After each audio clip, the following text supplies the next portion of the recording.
An argument that we've had in Santa Rosa County for the last few years regarding the courthouse, regarding building a new courthouse. Right, the need that some people feel we have for a new courthouse. Yeah, there's you know, I am one of the folks that stands to the, you know, I'm gonna tell you, I think I'm pretty good on the math. If they tell me something's going to cost X, I multiply it by 40%, by 140%, right. and that will be the true actual cost.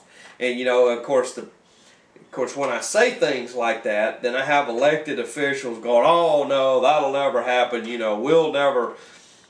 Well, interestingly enough, our friends in Okaloosa County decided to build a new judicial center. Yes. I would envision that there was the same kind of people sitting around in a circle chanting Kumbaya and that we need this new courthouse.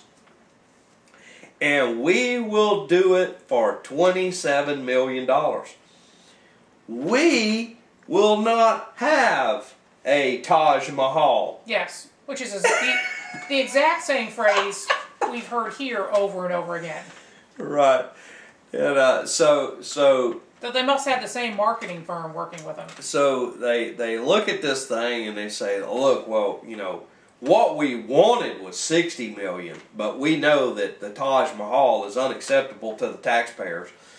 So we're, you know, bare bones. Have you ever heard government officials say, but you know, this is a bare bones project, ladies and gentlemen? They're going to be sitting on the floor. To bring your own folding chair. Right, you know. We're only going to spend $27 million to build this new judicial center. And I'm sure it will be the lowest possible bid from the most qualified possible contractor who will build it.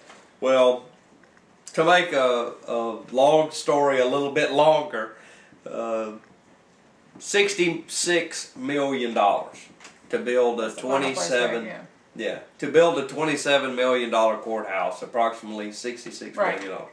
You know, gosh, nobody thought about need new furniture. Well, they never roll the debt service into any of this. Right. Well, $20 million. Well, then if you bond that out, you're paying interest on that over, what, 30, 40 years, 20 years. You're paying interest on that. And that, I mean, that can be as much as double, if not more. And look, and one other thing that this story talks about is we are certainly in a time of declining construction cost because very few commercial construction projects are going on right now. So in an atmosphere which should be conducive to getting the most bang for the taxpayer's buck, when you should be able to negotiate lower prices and lower cost per square foot, this thing escalates from $27 to $66 million. Yeah. So that is why I have been adamant. I have certainly said I'm okay with building an additional facility near our jail, but the idea of building this showplace palace, which is, here's just one more example, ladies and gentlemen. Government is unable to build a usable building at a reasonable price. And we know that we have at least one person and probably two people in this area who are very anxious to sell their property to the government for that. Always, you know, it's amazing how many people you don't see for sale signs on their property. Right. But when there's a chance for government building to go on, and all of a sudden they're showing up. And there's also apparently an interest in having the courthouse property itself, the current downtown Milton property, doing a land swap, and somebody getting their hands on that and using it for, you know, who knows. I'm sure we'll get abused in that deal. Yeah, I'm sure the public will get the best possible deal out of anything like that. So the final story today is the boondoggle, I call the boondoggle, of the commuter train issue again. We voted for it as a state, and then when we sobered up, we said, goodness gracious, there's no way we can ever afford this thing. So we voted it down, and now it's reared its ugly head just because federal stimulus dollars are available. So, ladies and gentlemen, here we go again. You know, your Florida House has voted in favor of at least looking at it. I'm going to tell you right now, this is a South Florida project. It has been they've already drawn the map.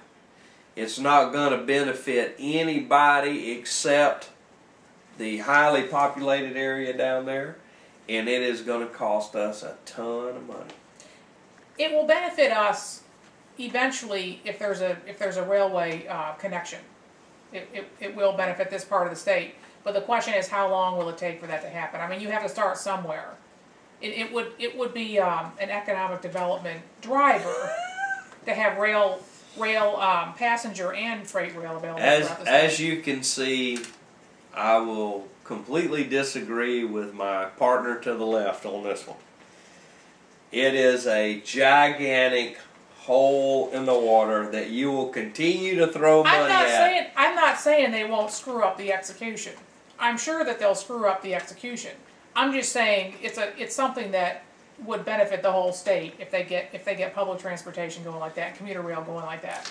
Now what I'd also like to see them do is I'd like to see them do something to get Amtrak to reestablish the Sunset Line, the line that runs from New Orleans across the Panhandle. You mean the organization that we already give $1 billion a year to keep them afloat? I'm not saying, and they won't even serve our local needs? I'm not saying they're not going to screw up the execution. I'm just telling you that it's still a public need, and I would just hazard a guess that the fact that they quasi-privatized it was what led to the great expense that we're now seeing with all this stuff. I don't know what's going to be the end of this, but for goodness sakes, at a time in our economy when I am hearing that the budget shortfall for the state of Florida may be $2 billion less coming in than we had in the year that we're in now.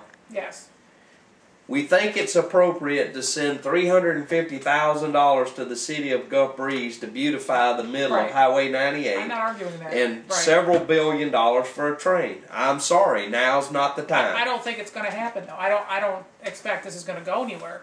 Well, there's going to be some pockets line looking into it. We shall see. Ladies and gentlemen, I'm Jerry Cooey. You need to get off the couch.